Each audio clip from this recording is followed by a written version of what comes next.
Hunting Snake by Judith Wright. Judith Arndr Wright was an Australian poet and environmentalist. Judith Arundell Wright, যিনি 1915 খ্রিস্টাব্দে জন্মগ্রহণ করেন এবং 2000 খ্রিস্টাব্দে মারা যান, ওয়াজ অ্যান অস্ট্রেলিয়ান পোয়েট। তিনি ছিলেন একজন অস্ট্রেলীয় কবি অ্যান্ড এনভায়রনমেন্টালিস্ট এবং একজন পরিবেশবিদ। Among several collections of her poetry, the most notable are The Moving Image, Woman to Man, The Gateway and many more. তার লেখা যে সমস্ত কবিতা সংকলনগুলি ছিল তার মধ্যে উল্লেখযোগ্য হচ্ছে the moving image, woman to man, the gateway and many more.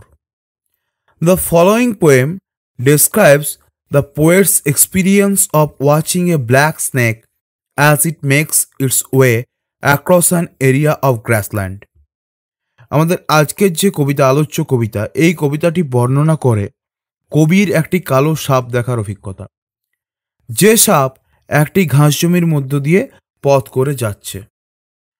The poet looks on fascinated as the snake হান্টস for food and finally disappears. The poet looks on, কবি মোহবিশিষ্ট হয়ে সাপটিকে দেখতে থাকেন। As the snake হান্টস for food, সাপটি খাবারের খোঁজ করে, and finally disappears, এবং তারপরে অবশেষে উধাও হয়ে যায়। মূল কবিতাটি পাঠ করার আগে কবিতার বিষয়বস্তু সম্পর্কে আমি কয়েকটি কথা বলতে চাই, নতুবা এই কবিতাটি বুঝতে আমাদের অসুবিধা হবে, এবং সিম্বলিক সিগনিফিক্যান্সের দিক থেকে কবিতাটির একটু তাৎপর্য আছে, সে বিষয়েও আমি আলোচনা করব। আপাত দৃষ্টিতে হান্টিং স্নেক এই কবিতাটি পড়ে আমাদের মনে হয় যে একদল ব্যক্তি, দুটি মানুষ হেঁটে হেঁটে যাচ্ছিল এবং যাওয়ার সময় তারা একটি সাপ দেখে এবং সেই সাপের দেখা পাওয়ার অভিজ্ঞতার বর্ণনা দিচ্ছে এই কবিতাটি। ফার্স্ট স্ট্যাঞ্জাতে বর্ণনা করা হয়েছে যে দুজন মানুষ জঙ্গলের মধ্যে দিয়ে হেঁটে যাচ্ছে, তারা থমকে দাঁড়িয়ে একটি সাপের চলে যাওয়া দেখছে। দ্বিতীয় স্ট্যাঞ্জাতে আমরা দেখতে পাই সাপটির বিউটি, তার সৌন্দর্যকে নিয়ে ডিসক্রাইব করা হচ্ছে। থার্ড স্ট্যাঞ্জাতে সেখানে ডিসক্রাইব করা হচ্ছে সাপকে একটা শিকারী প্রাণী, একটা হান্টিং ক্রিয়েচার হিসাবে, এবং সাপের ক্ষমতার বর্ণনা সেখানে দেওয়া হচ্ছে। সাপটি তার ওই ভয়ঙ্কর অভিপ্রায়ের জন্য অন্যদের কাছে যথেষ্ট ভয়ের, এ ফিয়ারফুল অ্যানিম্যাল। এবং লাস্ট স্ট্যাঞ্জাতে সাপটি উধাও হয়ে যায়, সাপটি চলে যায় এবং দলের সদস্যরা একে অপরের দিকে তাকান এবং আবার হাঁটতে শুরু করেন। যদি সিম্বলিক সিগনিফিক্যান্সের দিকে আমরা দেখি, কবিতাটি অনেকগুলো সিম্বল আমরা দেখতে পাই, প্রতীকী আমাদের সামনে তুলে ধরে। আমাদের পৃথিবীতে বাস্তব এবং রহস্য পাশাপাশি বেঁচে থাকে। আমরা হলাম সেই বাস্তব এবং সাপটাও তাই, এবং একই সাথে সাপটা রহস্যজনকও বটে, যা আমাদের মধ্যে সম্ভ্রম ও বিস্ময়ের সৃষ্টি করে। আমরা তাদের দেখি, কিন্তু দূর থেকে আমরা দেখি। তারা কালো, ভয়ঙ্কর, আবার অতি চমৎকার, সমীহ এবং উদ্রেককারী। এটার আর একটা অ্যানালিসিস করা যায়। দুজন মানুষের কথা এখানে বলা হয়েছে, whether they are male or female সেটা এখানে ডিরেক্টলি উল্লেখ করা নেই। এই ঘটনাটা আমাদেরকে একটা বিবলিক্যাল অ্যালিউশন আছে, বিবলিক্যাল রেফারেন্স এখানে আমরা একটা দেখতে পাই। কারণ at the garden of Eden, Eden বাগানে, অ্যাডাম অ্যান্ড ইভ তারা ছিল। এখানেও দুটো লোকের বর্ণনা দেওয়া আছে। There was a snake, the devil or শয়তান was in the disguise of a snake. সেখানে শয়তান ছিল সাপের ছদ্মবেশে, এখানেও সেই সাপ আছে। এবং at the end of the poem what happens, সাপটা ডিসঅ্যাপিয়ার হয়ে যায়, শয়তান চলে যাচ্ছে এবং ওই দুটো মানুষ হাঁটতে থাকছে। সেই অর্থে এখানে একটা বিবলিক্যাল অ্যালিউশন আছে। তো তোমাদের সিলেবাসে এত জটিল কিছু আসবে না, কারণ এত সিম্বলিক সিগনিফিক্যান্স তোমাদের এত ডিপে প্রশ্ন হয় না। এরপর আমি কবিতাটার মূল পাঠে যাব। এখানে কবিতাটি পাঠ করার আগে আমি কয়েকটা কথা বলি, রাইম স্কিম সম্পর্কে একটু বলি। দেখো, এখানে লক্ষ্য করো, কবিতাটা হচ্ছে টোটাল 16 লাইন্স একটা পোয়েম। এখানে টোটাল 4টে স্ট্যাঞ্জা আছে, 4টে করে লাইন আছে প্রত্যেকটা স্ট্যাঞ্জাতে। এখানে grace, pace, sky, by, trail, scale, grass, pass, মিল আছে। ফার্স্ট যে তিনটে স্ট্যাঞ্জা আছে এই প্যাটার্নে হয়ে আছে। এখানে রাইম স্কিমটাকে বলা হচ্ছে এবি এবি। এবি এবি কেন? গ্রেস পেস, এ বি, এটাকে বি ধরলাম, এখানে হচ্ছে A B AB, AB AB AB AB. Grace pace, sky by, trail scale, grass pass, অর্থাৎ একটা লাইনের সাথে পরের লাইনটার মিলেছে এবি এবি। শেষের স্ট্যান্ডারটা কিন্তু একটু সম্পূর্ণ অন্যরকম। সেখানে কি আছে? AB B A, AB B A. যখন কবিতাটি আমি পড়বো তখন আর একটু ডিটেলসে আলোচনা করব। এরপর মূল কবিতা পাঠে আসা যাক। Sun warmed in the late seasons grace under the autumn's gentle sky. Sun warmed, রৌদ্রতপ্ত, প্রখর সূর্যের তাপ। In the late seasons grace, grace এই ওয়ার্ডটা আমরা কোথায় পাই? গ্রেস মানে হচ্ছে দয়া, অনুগ্রহ, biblical word. Sun warmed in the late seasons grace, ঋতুর শেষের দিকে, লেট সিজনস গ্রেস, ঋতুর শেষের দিকে রৌদ্রতপ্ত সূর্যের একটা কিরণ দেখতে পাওয়া যাচ্ছে। Under the autumn's gentle sky, gentle স্নিগ্ধতম, শরতের স্নিগ্ধতম আকাশের নিচে। We walked and froze half through a pace, froze মানে হচ্ছে থমকে দাঁড়ানো, হাফ থ্রু এ পেস, যাত্রা পথে যেতে যেতে হঠাৎ করে থমকে দাঁড়ানো।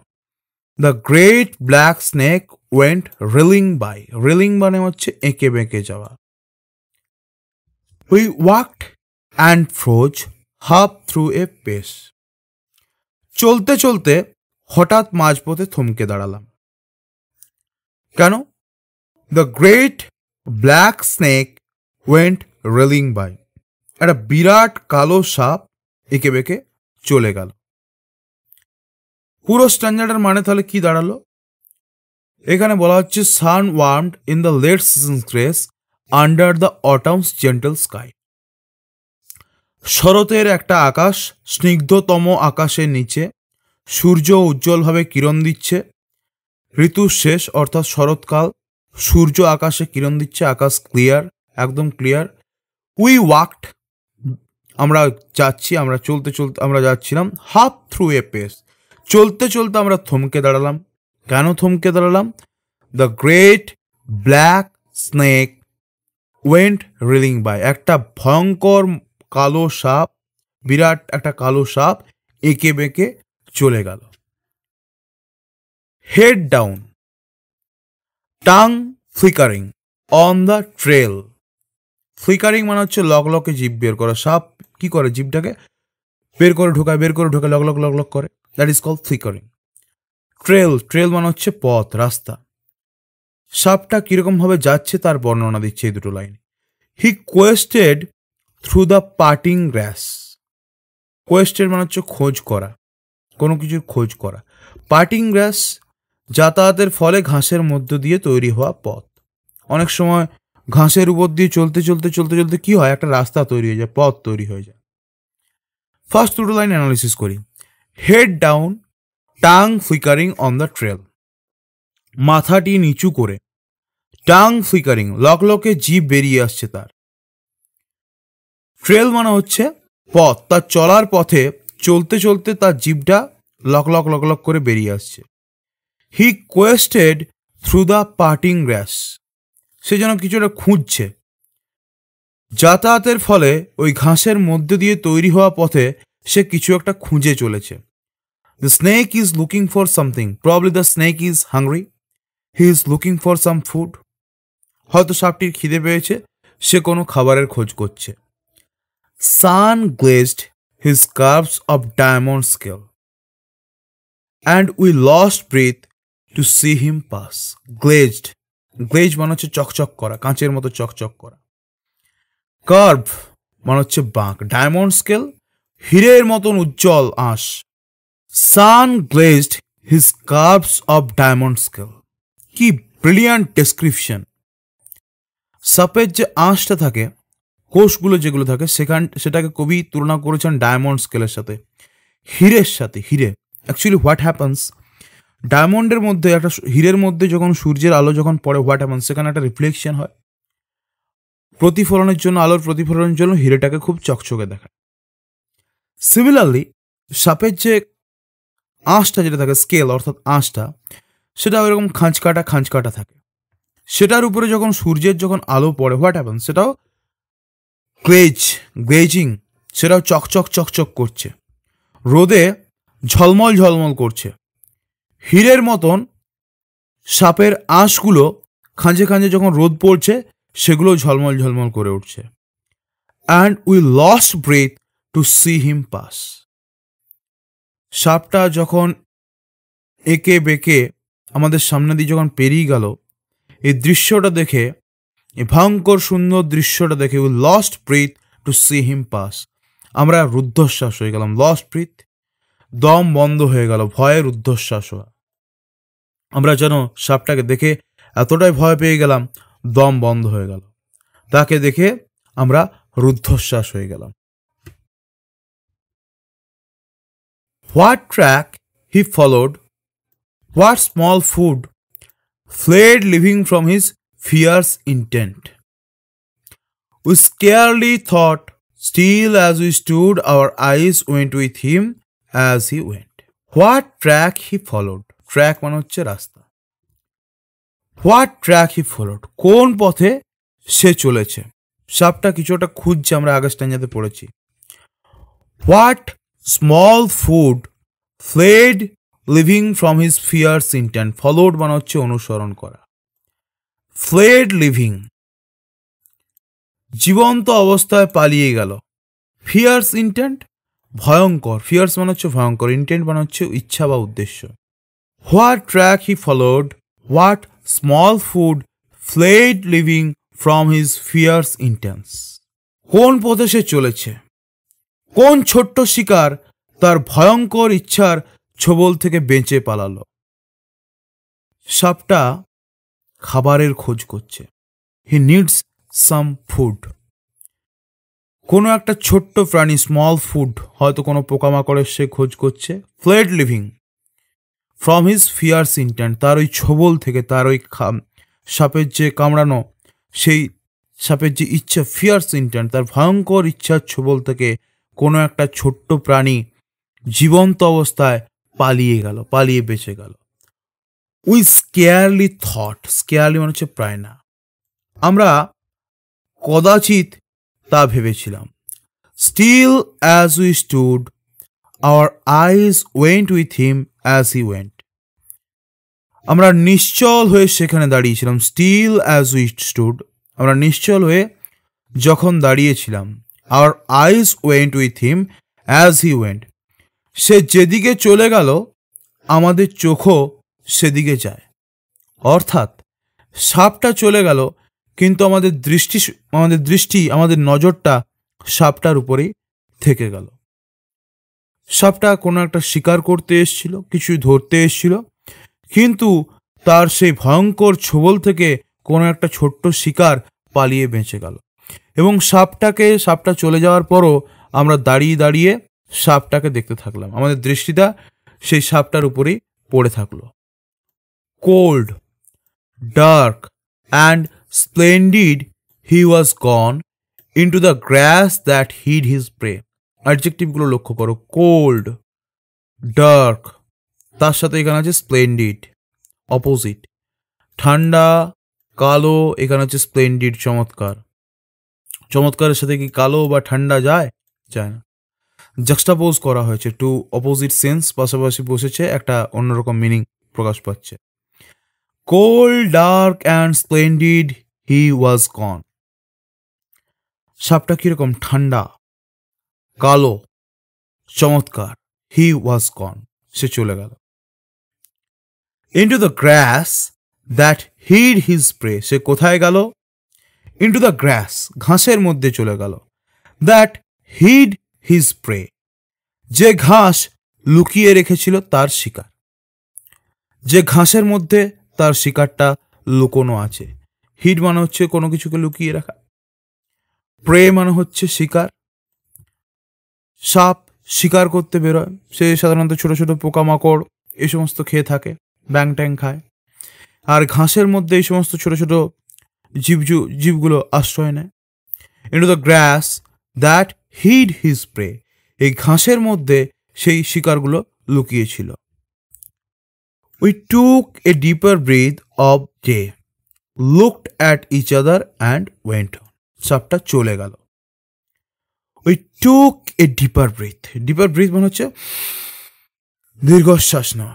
আমরা দিনের গভীরতম শ্বাসটি নিলাম, অর্থাৎ আমরা একটা দীর্ঘশ্বাস টানলাম, যেন মস্ত বড় ভয়ঙ্কর কোনো একটা বিপদ থেকে আমরা বাঁচলাম।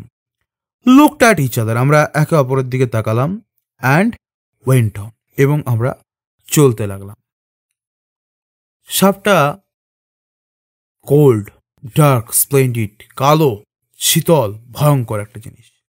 সাপ এমনই একটা অদ্ভুত ক্রিয়েচার, এর অ্যাপিয়ারেন্সটা আমাদের মনে একটা ভয়ের উদ্বেগ ঘটায়।